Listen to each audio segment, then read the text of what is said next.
अस्सलामुअलैकुम दोस्तों, कीअं आहियो तव्हां? उम्मीद आहे त सभु ख़ैरियत सां हूंदा। जीअं त मुंहिंजो नालो आहे मौज़म जमाली ऐं तव्हां ॾिसी रहिया आहियो MJ ऑफिशियल यूट्यूब चैनल।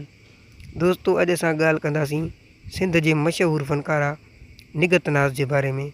जेके बि दोस्त निगत नाज़ जे आवाज़ खे पसंदि कंदा आहिनि ऐं निगत नाज़ जा कलाम ॿुधंदा आहिनि, उन्हनि सभिनी दोस्तनि लाइ हिकु ख़ुशख़बरी आहे। उहा ख़ुशख़बरी कहिड़ी आहे, इहो असां तव्हांखे अॻिते हली हिन वीडियो में ॿुधाइण वारा आहियूं। उन करे वीडियो खे आख़िर ताईं ॾिसिजो ऐं पसंदि अचे त लाइक करणु न विसारींदा ऐं चैनल ते नवां आहियो चैनल खे सब्सक्राइब करे बेल आइकन जे बटन खे आल ते सेट करे छॾींदा। दोस्तों, सब्सक्राइब करण सां तव्हांजो को बैलेंस न वेंदो, पर असांजी काफ़ी हौसला अफ़ज़ाई थींदी।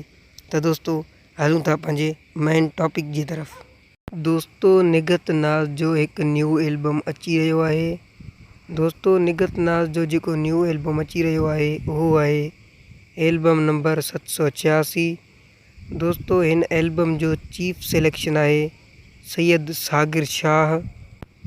दोस्तों, आउं तव्हांखे वधीक ॿुधाईंदो हलां त हिन एल्बम जी रिकॉर्डिंग इरफान समून जे स्टूडियो में थी रही आहे।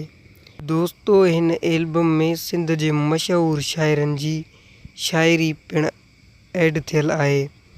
ऐं दोस्तों, हिन एल्बम खे हिकु तमामु सुठी म्यूज़िक सां रिलीज़ कयो वेंदो। दोस्तों, हिन एल्बम खे मुस्कान प्रोडक्शन में रिलीज़ कयो वेंदो। दोस्तों, उमेद आहे त असांजो अॼु जो नंढिड़ो वीडियो तव्हांखे पसंदि आयो हूंदो। जेकॾहिं पसंदि आयो हुजे त महिरबानी करे वीडियो खे लाइक करणु न विसारींदा